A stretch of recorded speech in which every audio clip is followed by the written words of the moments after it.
उत्तर प्रदेश के विभिन्न बोलियों को, भोजपुरी, अवधी, ब्रज और बुंदेलखंडी को इस सदन में सम्मान मिल रहा है और हमारी सरकार तो इन सब के लिए एक एकेडमी का भी गठन, अलग अलग एकेडमी के गठन की कार्रवाई को भी आगे बढ़ा रही है। ये सभी हिंदी की उपभाषाएं हैं, यानी हिंदी की बेटियां हैं। भाषा की समृद्धि के आधार हैं और हमें इसका स्वागत करना चाहिए। ये सदन साहित्यिक, केवल विशुद्ध साहित्यिक और व्याकरण से के विद्वानों की नहीं है, आम जन का प्रतिनिधित्व करने वाले माननीय सदस्य समाज के विभिन्न तबके से आए हैं। अंतिम पायदान पर बैठे हुए व्यक्ति की आवाज को भी इस सदन में मुखरता मिले,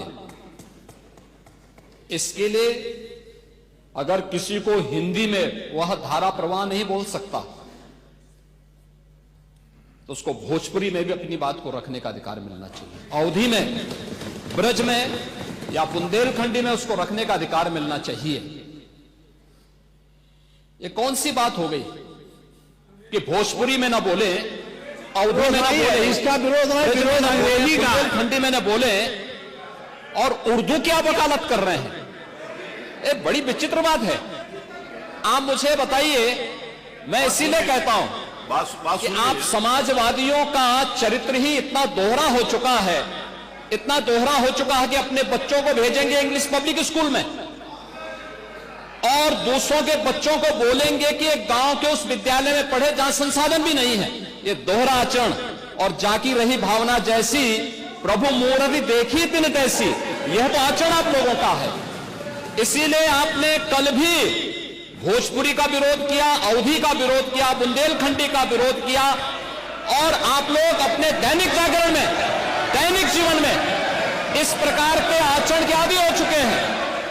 और इसलिए अध्यक्ष जी, इसका अभिनंदन हम लोग करते हैं और इन बोलियों को सम्मान मिलना चाहिए। इनके संरक्षण के लिए ही हमारी सरकार भोजपुरी एकेडमी का गठन कर रही है, अवधी एकेडमी का गठन कर रही है संत तुलसीदास जी के नाम पर।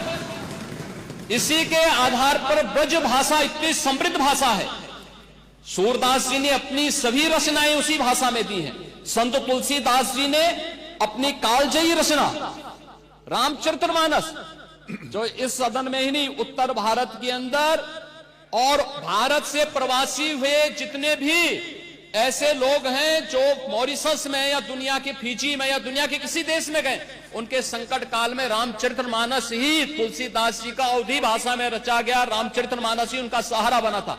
और आज जब उसको सम्मान मिल रहा है तो आप उसका विरोध कर रहे हैं। बड़ी विचित्र सी स्थिति है। आप हर अच्छे कार्य का समाज, आज के यही ढोंग है आप लोगों का, यही ढोंग है। हर अच्छे कार्य का आप विरोध करेंगे, हर अच्छे कार्य का आप विरोध करेंगे। हर अच्छा कार्य जो प्रदेश के हित में है, देश के हित में है, आप उसका विरोध करेंगे। और मुझे लगता है इस प्रकार के विरोध की निंदा होनी चाहिए और हम इसका समर्थन करते हैं जो उत्तर प्रदेश की बोलियों को सम्मान मिल रहा है। मैं आपका धन्यवाद करूंगा और विधानसभा सचिवालय को इस बात के लिए धन्यवाद दूंगा। कल हम लोगों ने यहां पे इसका शुभारंभ किया, समाजवादी पार्टी ने उसका विरोध किया है और मुझे लगता है कि प्रोसीडिंग का हिस्सा होना चाहिए। इनको समाज के सामने एक्सपोज करना चाहिए। अपने बच्चों को ये लोग पढ़ाएंगे इंग्लिश स्कूलों में और दूसरे के बच्चे के लिए अगर वो सुविधा सरकार देना चाहते हो, कहते नहीं उर्दू पढ़ाओ इसको, यानी उसको मौलवी बनाना चाहते हैं, कठपुल्ला पर की ओर इसको ले जाना चाहते हैं। ये नहीं चल सकता।